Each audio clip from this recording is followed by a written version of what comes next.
नमस्कार। आप देख रहे हैं अपनी बात। यूपी में माफियाओं के ऊपर सरकार का शिकंजा कसता चला जा रहा है और उन्हीं में एक हैं माननीय विधायक मुख्तार अंसारी। जी हाँ, उनके ऊपर आपराधिक मामले चल रहे हैं, फिर भी मुझे माननीय कहना पड़ रहा है। क्यों कि वो जेल में रहते हुए भी वो विधायक का चुनाव जीत जाते हैं और विधायक का चुनाव जिताती है उस क्षेत्र की जनता।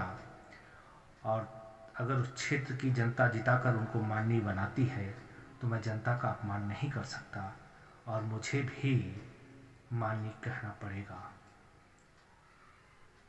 अब ये निर्भर करता है कि ये माननीय का संबोधन उनके आगे से उस क्षेत्र की जनता कब छीनती है। जब मुख्तार अंसारी को पंजाब से यूपी भेजने का आदेश माननीय सुप्रीम कोर्ट द्वारा जारी किया गया,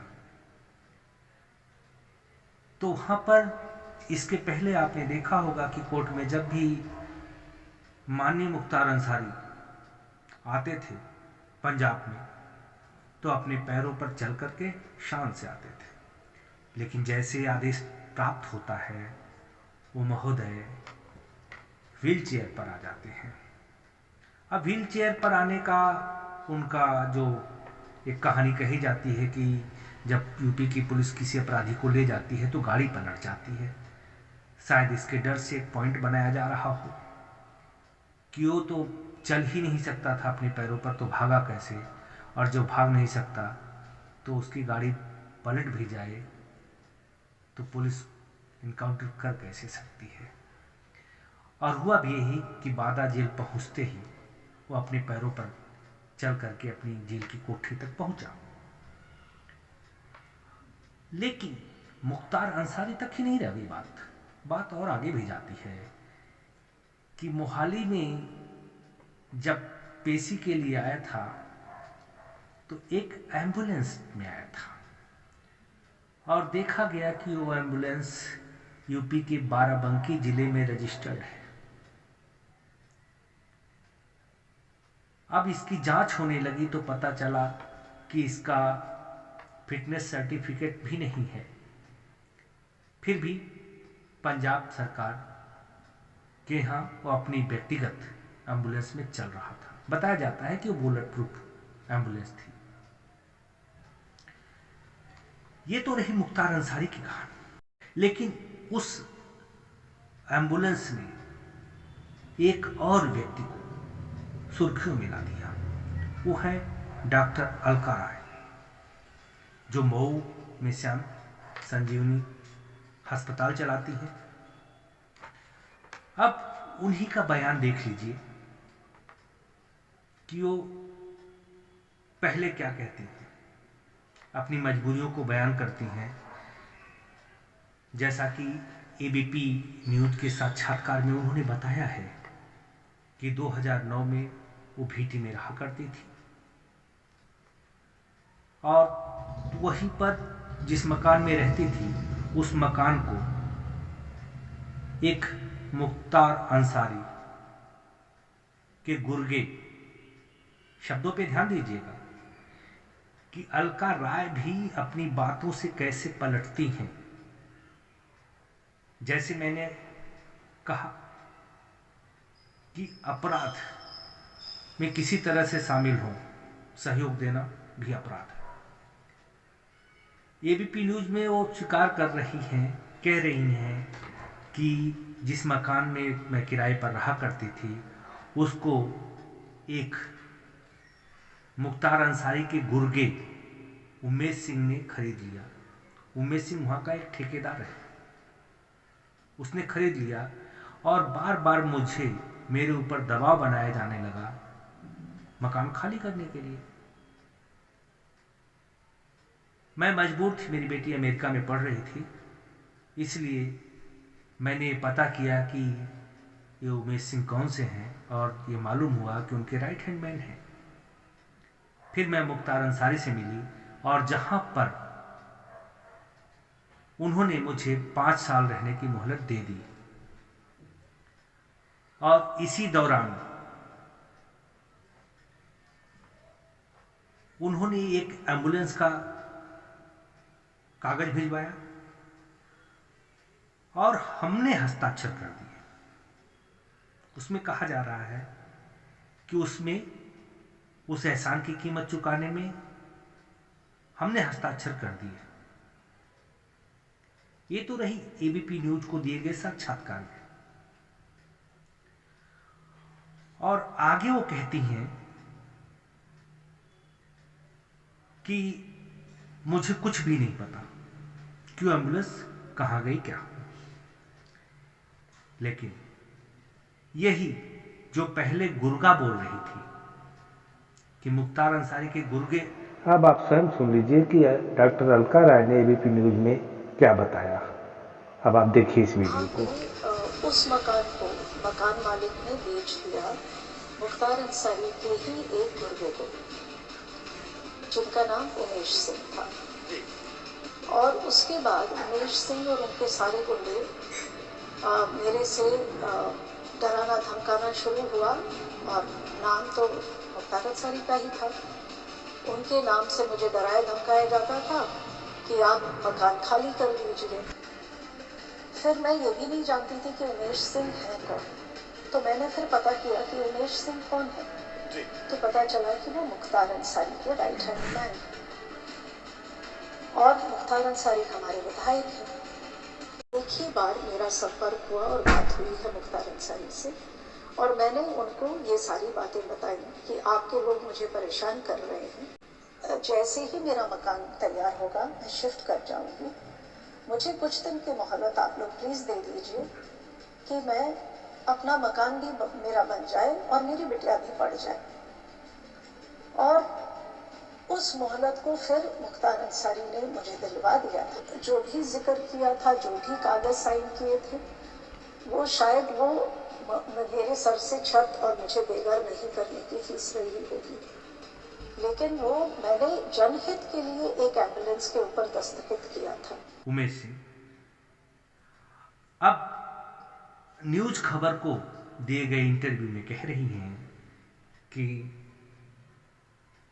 मुख्तार अंसारी के किसी करीबी ने खरीदा। उस मकान को इनके ही मुख्तार अंसारी के किसी करीबी ने खरीद लिया था।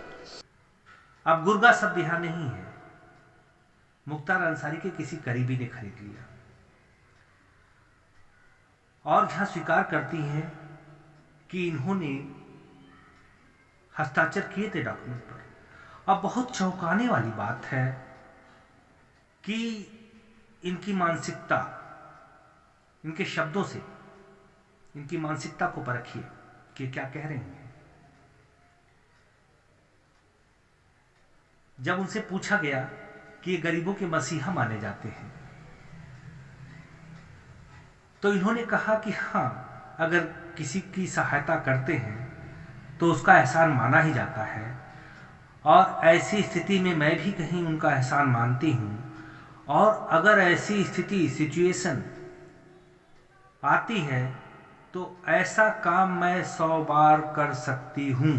वो जिनकी भी मदद करेंगे उनका एहसान माना ही जाएगा। जैसे कहीं ना कहीं मैं भी मानती ही हूँ कि भाई मुझे बेघर होने नहीं दिया उन्होंने, उसके एवज में उन्होंने जो मांगा मुझे देना ही था। तो मैंने उतना भर का गलती किया है कि मैंने कुछ डॉक्यूमेंट्स पे सिग्नेचर किए। लेकिन मुझे लगता है कि 100 बार अगर ऐसी सिचुएशन आएगी तो 100 बार यही काम करूंगी मैं। ये कह रहे हैं 100 बार कर सकती हूँ, अर्थात इस घटना से सबक नहीं लिया। और ये कह रही हैं कि ये अपराध, अब इसका अर्थ लगाइए, कितने शाप पाक लोग हैं जो अपने फायदे के लिए किसी भी फ्रॉड, किसी भी अपराध में शामिल हो सकते हैं। आपने सुना होगा कि वह कह रही हैं कि अगर ऐसी सिचुएशन आती है तो 100 बार ऐसा कर सकती हैं। अर्थात इसका अर्थ समझिए कि यदि इनका व्यक्तिगत भला होता है तो 100 बार कानून को धता बताने या फोर्जरी करने या अपराधियों का साथ देने में इनको कोई गुरेज नहीं होगा। कहा जा रहा है कि अलका राय भी एक राजनीतिक दल से जुड़ी है। इससे पहले ये बता दूं कि वो कह रही हैं कि हमने हस्ताक्षर कर दिया, लेकिन कि हस्ताक्षर मैंने नहीं किए, डायरेक्टर मेरे भाई हैं और उन्होंने हस्ताक्षर कर दिया। मेरे भाई ने उसके ऊपर एज अ डायरेक्टर 2 बयानों में बोलती हैं कि मैंने हस्ताक्षर कर दिया, हमने हस्ताक्षर कर दिया, कि हमारे भाई ने हस्ताक्षर किए, मैंने हस्ताक्षर नहीं किया था। मुख्तार अंसारी एक राजनीतिक दल से जुड़े हैं और अलका राय भी एक राजनीतिक दल से जुड़े हैं। यह गोरखपुर क्षेत्र की महासचिव बताई जा रही है महिला मोर्चा की, और मुख्तार अंसारी विधायक है। मैं दोनों में से किसी के भी दल का नाम नहीं ले रहा हूं। कारण यह है कि जिस दल में ढूंढेंगे ये अपराधी, ये फोर्जरी वाले, ये स्वार्थी लोग मिल जाएंगे। इसलिए मैं किसी भी व्यक्ति के राजनीतिक दल का नाम नहीं ले रहा हूं। और राजनीतिक दलों में अगर ढूंढेंगे तो पैसे वाले और माफिया लोग भरे हुए हैं, या इनके सहयोग से राजनीतिक दल के नेता चल रहे हैं, इनका समय समय पर सहयोग लेते हैं। पैसे वाले अपराधियों का सहयोग करते हैं पैसे से, वहीं अपराधी पैसे वालों का सहयोग करते हैं अपने बल से, अपने बाहुबल से, जिससे उनको पैसा कमाने में, धन अर्जित करने में, सरकारी संपत्तियों पर कब्जा करने में सहायता मिलती हो। और अपराधी और पैसे वाले या तो स्वयं नेता बन जाते हैं या फिर किसी नेता के ऊपर अपना हाथ रख देते हैं, अपना आशीर्वाद दे देते हैं, और राजनीति में भ्रष्टाचार, अपराध, माफियागिरी फूलती फलती जा रही है और पनपते जा रहे हैं। और इस प्रकार से दशकों से राजनीति में कायम है भ्रष्टाचार, अपराध, माफियाओं की सत्ता। मैं आपसे गुजारिश करता हूं कि अगर मेरी बातें, मेरी सूचनाएं आपको अच्छी लगी तो एक लाइक करते अवश्य जाइएगा, चैनल को सब्सक्राइब करेंगे, मुझे अच्छा लगेगा। अभी के लिए बस इतना ही। नमस्कार।